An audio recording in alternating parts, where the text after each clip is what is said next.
Low Christian voter turnout in the midterms. That's the topic of today's Bold and Blunt. And I'm your host, Cheryl Chumley, giving you a Christian conservative look at today's news, politics, culture, and events.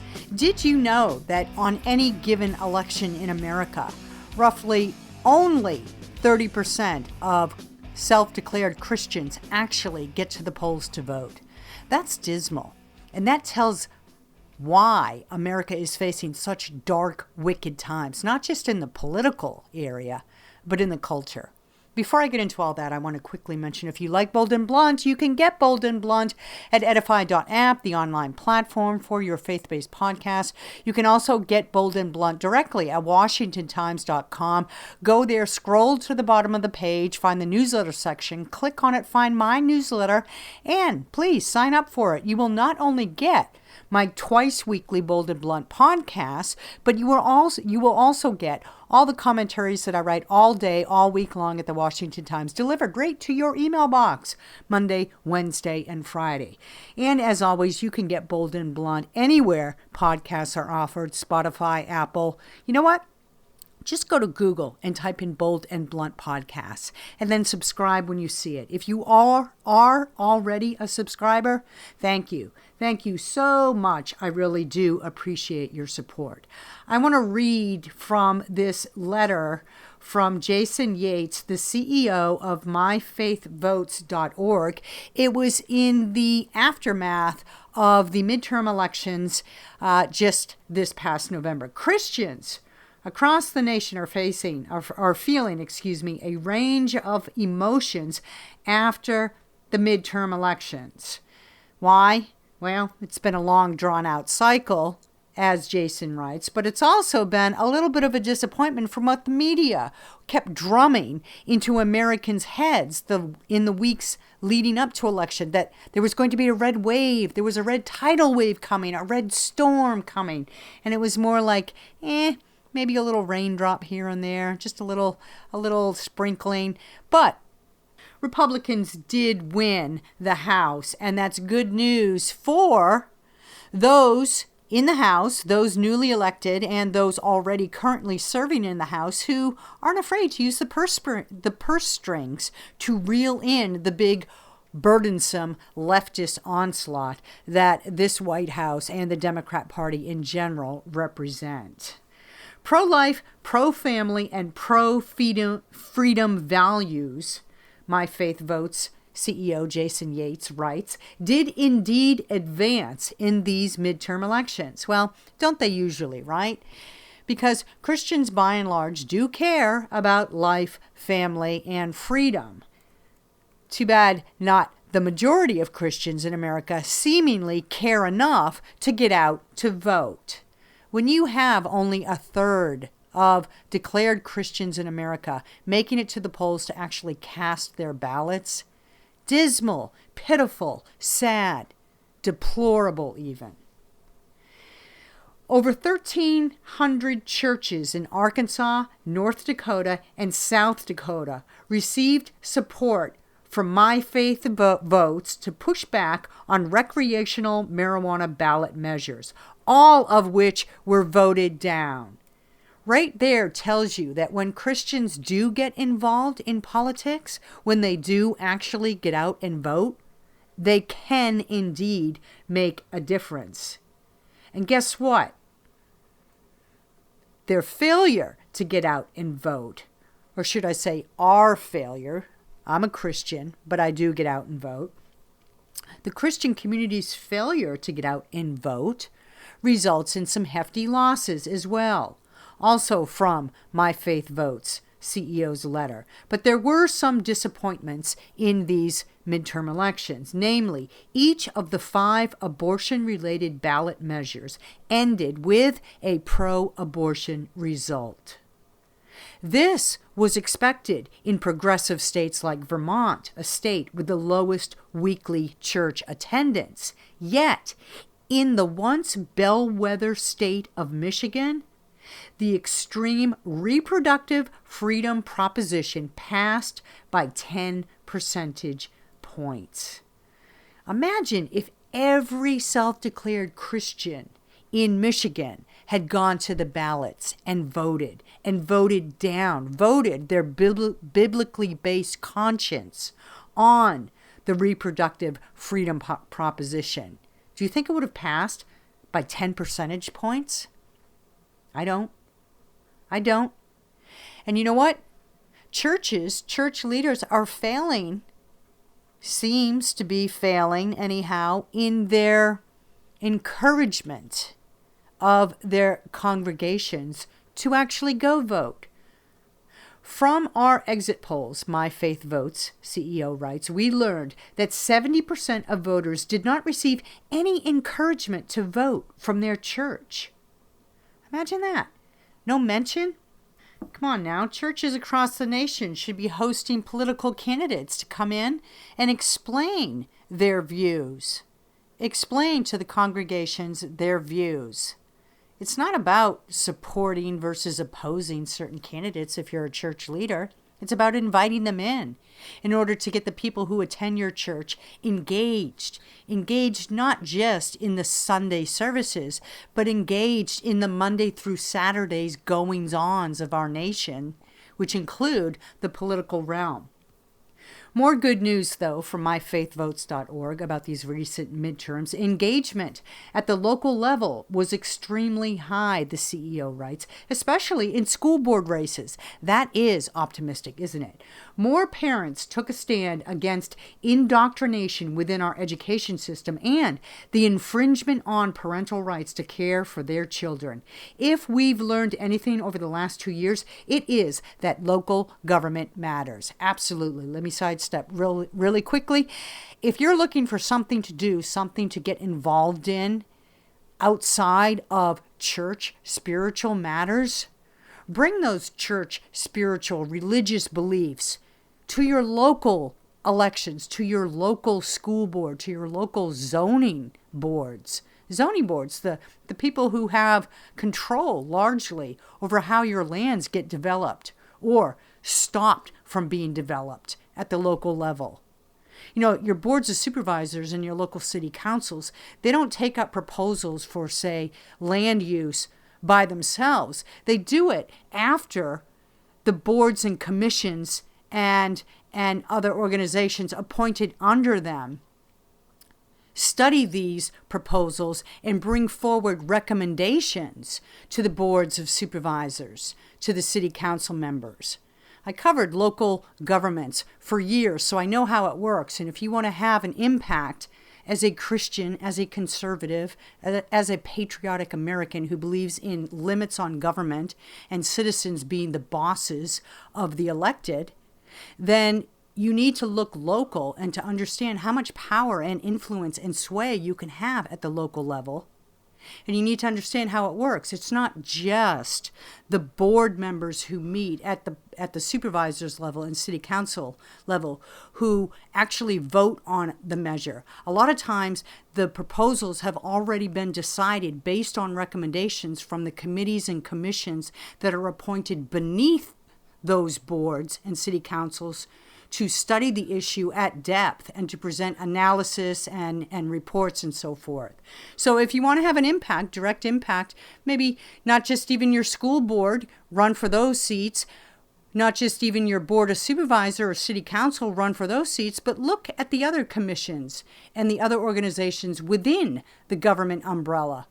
Go to your zoning and planning commissions and run for those seats, or volunteer to serve on the citizen advisory boards. They have a lot of input, they have a lot of sway, and their voices do get presented to the body that takes the final votes.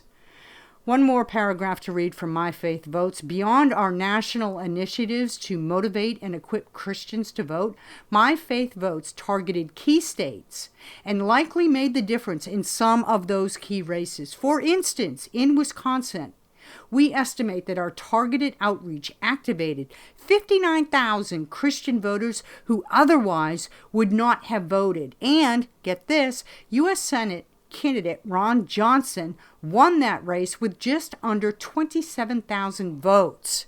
You know, your voice as a Christian does matter. If you're disgusted by what you're seeing in national local, state politics, if you're disgusted and your stomach is churning on what you're seeing in the culture, you don't have anyone to blame but yourself if you're not doing more than just sitting at home or going to church and complaining about what you're seeing in this nation.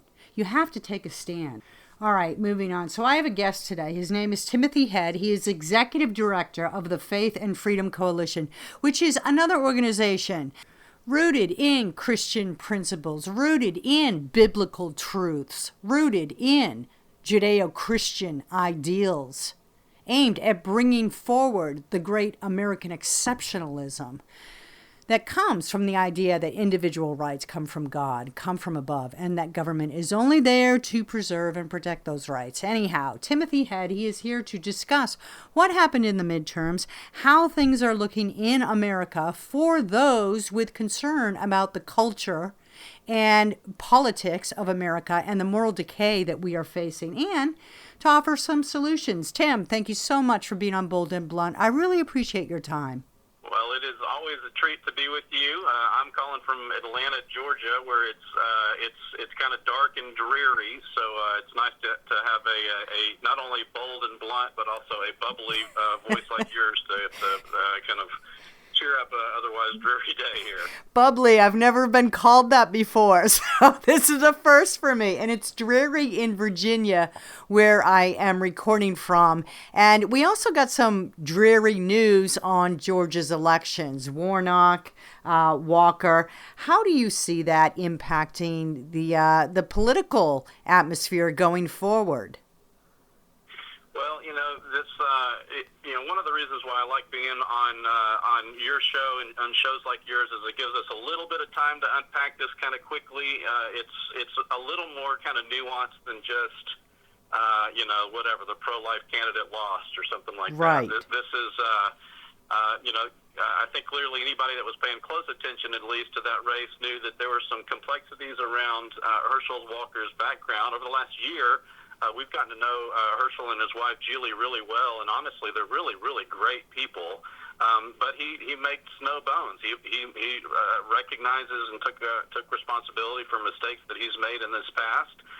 Unfortunately, when $120 million is spent running ads around one of those mistakes in the past, in a really, really close race, that can be all that really needs to happen. And in this race, both in the general, where the November race, he lost by about 37,000 votes out of 4 million cast, and then just in this runoff, lost by a larger number, but still a comparatively small margin, about 100,000 votes out of 3.5 million votes cast. And so it doesn't have to be a whole lot more than. There was a significant mistake that the Warnock campaign and his allies spent a not just a small but a large fortune capitalizing on that politically, and that was just a little bit too much for Walker's team to overcome. And Warnock doesn't have exactly this pure past himself. He carries his own baggage and so forth. But going to the larger theme here, it always seems to me that a lot of voters, particularly, this kind of hits at both parties. Both Democrats and Republican voters say that they want to focus on the issues. They want to hear about the issues and how candidates are going to fix and address issues. And yet it seems to me that it comes down far too often in America's politics nowadays that it's all about who scores the biggest hits that can drag the opponent through the mud at the perfect time to sway votes. How do we get back to issues in America?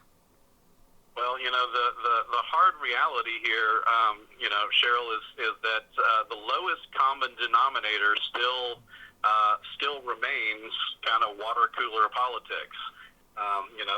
So in this case, I would say Metro, all of Georgia is almost 11 million people. Metro Atlanta is about 6.5 million people in Georgia, and we're really talking about 200 to maybe 250,000 voters in the suburbs of Atlanta who, to be honest with you, are not terribly engaged on a 12 or 24 month political cycle. But man, whenever they see a salacious ad, and in this case, again, well over $100 million spent every single TV break for any show you watched, or any YouTube channel, or any, search engine that you came up with. You were seeing this ad every time you turned around. Well, the reality is that those 200,000 voters are what swayed the election. It wasn't all 3.5 million voters in the runoff. It was really just about 200,000 people. And unfortunately, those people responded to salacious kind of, rumor, the kind of gossip train, regardless of Warnock's positions on policy, on taxes, on foreign policy, on, COVID, on anything else. All they wanted to hear about was something that happened 14 years ago between Herschel Walker and his ex-wife. And, so that's one of the, people complain about negative ads or negative campaigning, and I certainly agree with that. But once again, the negative campaigning worked for just a small enough number of people that it actually moved the election. So unfortunately, those same consultants 2 years and 4 years from now are going to be running the same ads in suburbs across the country. Yep. You know what? You're absolutely right, because while you were speaking, I was thinking of social media and Twitter, and you nail it when you say that Americans, by and large, or to a large degree, and particularly I think Democrats are crafty at tapping into this particular demographic, but they don't pay attention to what's going on until the final hours of election season, and then they just grab a hold of what is the most salacious type of headline they can latch onto, and they share it and they talk about it. And on social media, this actually drums up a whole base of voters who are uninformed but like to pretend they are informed. That's right. So, we see it in certainly election cycles, but look, I mean, you even have to recognize that this happens around Supreme Court nominations at this point, we were not talking about Brett Kavanaugh's positions on various constitutional... on anything. Jurisprudence. We were talking about, what he did or didn't do his junior year of college at a frat party. That's what the Supreme Court nomination basically boiled down to. And by the way, after the fact, once he was sitting on the court, we got a retraction about 2.5 months after he was sworn in, saying, "Oh, by the way, one of your accusers admits that she made everything up." And, Twitter in recent times, I'm sure you've been watching with interest the headlines being put out because of Elon Musk's rapid dealings with some of the harshest censors of conservative and Christian thoughts on Twitter. They're being clamped. The left is being slowly clamped on Twitter from doing its nefarious politicking and so forth. When you look at what's taking place on Twitter and social media now, how conservatives and Christians are again having a voice, where do you see that taking us in the coming elections? Well, it's a wonderful question, and by the way, I have to very quickly say, for all of kind of the kind of lurches and leanings of 2022 in politics, I think the three biggest and the most important stories, basically, of the year are Ron DeSantis choosing to take on Disney in Florida and winning, by the way. Elon Musk's, purchase, a protracted but eventual purchase of Twitter, and then the Dobbs decision and all of the implications in state legislatures across the country. Those are three huge wins. I would argue landmark, even generational wins that it's easy for us to kind of lose sight of if we're only thinking in the last, 72 hours of a news cycle or whatever. But as this goes, one of the things that we have to always kind of remind ourselves is the cost of freedom really is eternal vigilance, okay? That we are going to lose some battles. We're also going to win a lot of battles, but we can never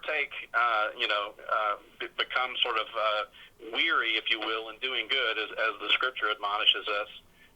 That we just have to kind of wake up the next day and just keep going. And so I would argue in the moves toward freedom and accountability within Twitter will also start to pay dividends in other social media contexts once once that's kind of like expected and delivered in a huge platform like Twitter, you're going to see other social media platforms having to respond to and provide the same level of accountability. I'm actually very encouraged by this.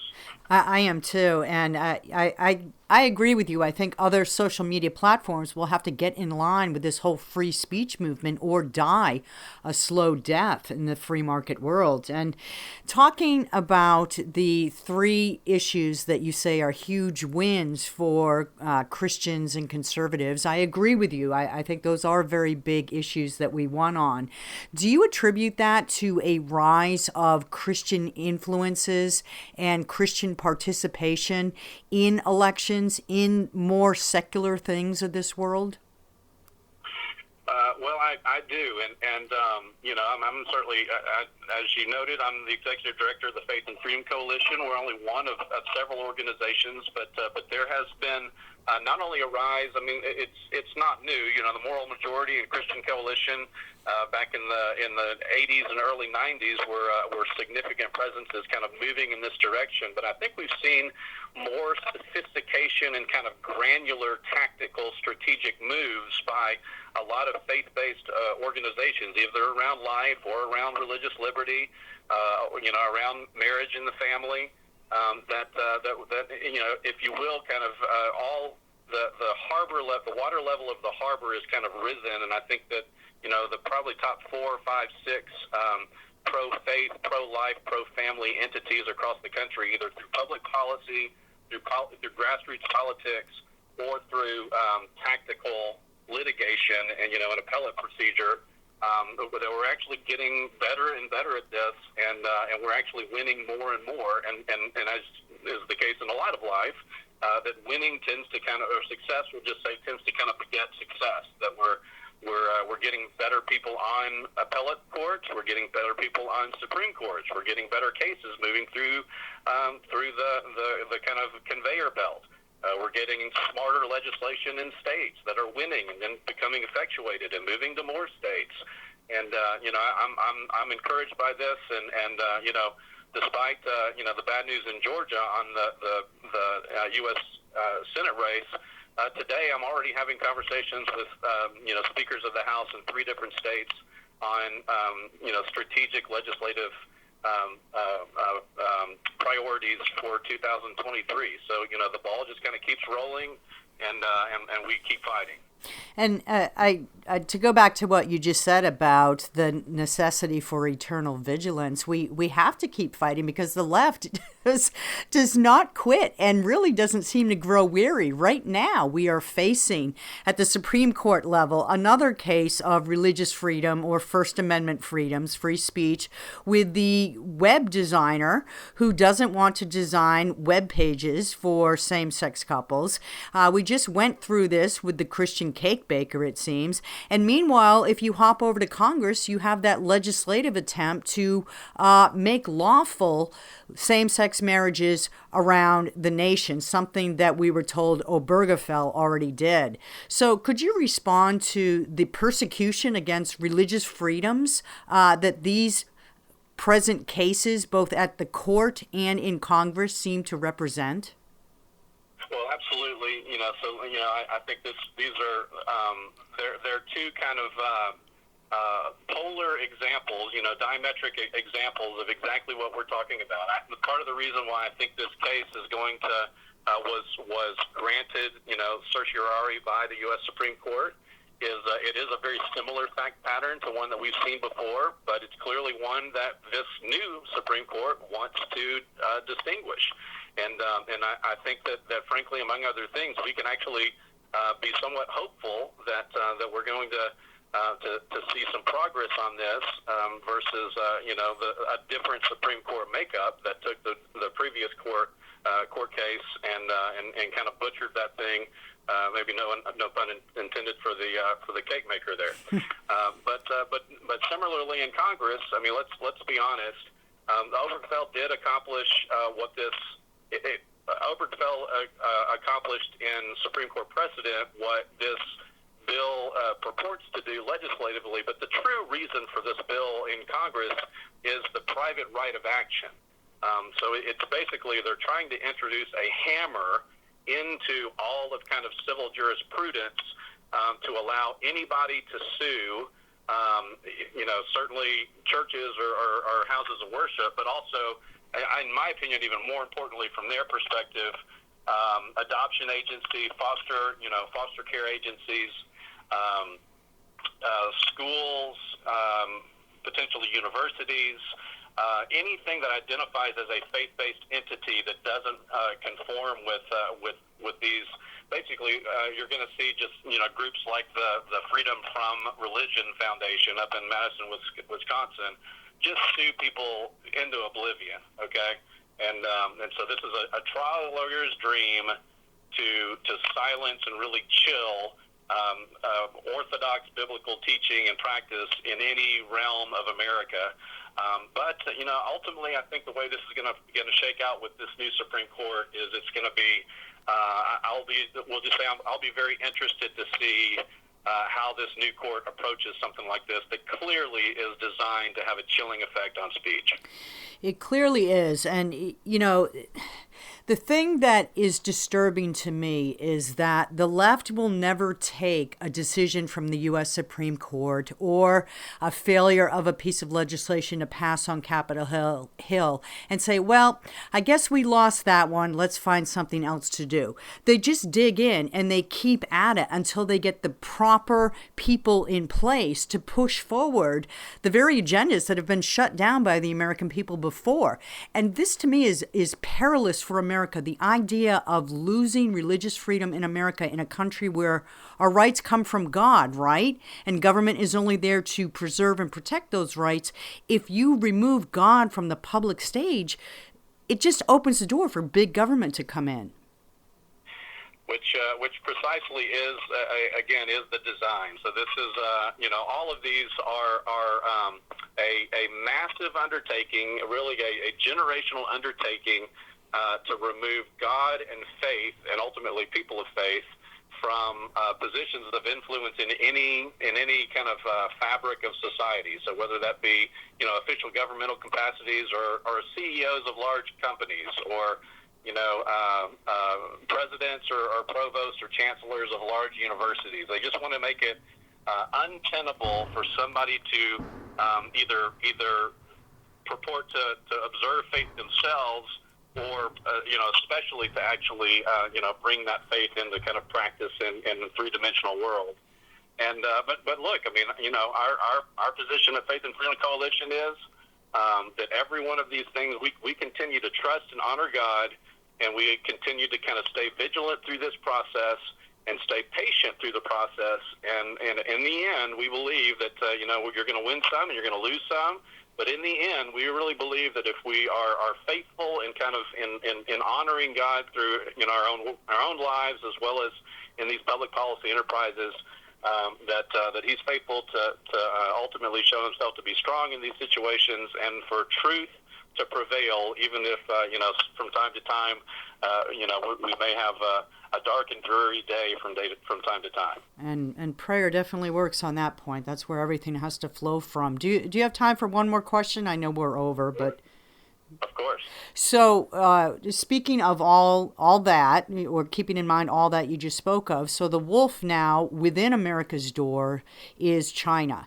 And if any country holds a threat to America right now, it's the cultural Marxism of China, because it's godless. And so there is a direct link, right? And this is what I wanted you to speak to, of the growing secularization of America and the ability of China to push forth its communist agenda into America's politics and culture. So, it's important for all of us to be to continue to become kind of better and better versed in what's kind of happening under the hood of a lot of either certainly governmental enterprises, but also corporate enterprises. We have to acknowledge that as either banks or investment firms or large corporate media, for instance, there's constant pressure for these companies to grow and expand. They usually are they'll take anybody that shows up with a big enough pocketbook. And the biggest pocketbook on planet Earth right now is the Chinese government, and they're very strategic and I would say deleterious to the point of being militant in their economic and social imperialism right now. And so, we've talked before, I think, on sort of some of the ESG. Those are some kind of environmental and social and governance practices that are being kind of incrementally put in place. Two of the conversations I had earlier today that I just alluded to a couple of minutes ago were around states becoming very studious in monitoring ESG practices for basically their state pension funds. Yes. And so, I think more and more people are kind of picking up on this subterranean kind of effort by a lot of very liberal American entities and people also partnering with, I think, one of the most dangerous presences on the planet right now in the Communist Party of China. We are fighting back on that. BlackRock and Larry Fink being put in their place on the ESG, at least in Republican-controlled states, and that is optimism. Timothy Head, Executive Director of Faith and Freedom Coalition, it's always great to have you on Bold and Blunt. Thank you. What a pleasure. God bless, and thanks so much, Cheryl. Faith and Freedom Coalition, one of the few groups out there that is always on point at fighting the roots of what ails America. The fact that we're turning from God, and the farther we turn away from God, the more government enters the picture, the fewer God-given liberties we have. If you like Bold and Blunt, you can get Bold and Blunt at edify.app, at washingtontimes.com, or wherever you get your podcast. Just go to Google and type in Bold and Blunt Podcasts. I'd be happy to have you as a regular listener. And if you are a regular listener, if you are a subscriber to Bold and Blunt, thank you so much. Merry Christmas to all. Tune in next time. And in the meanwhile, stay blunt, stay bold.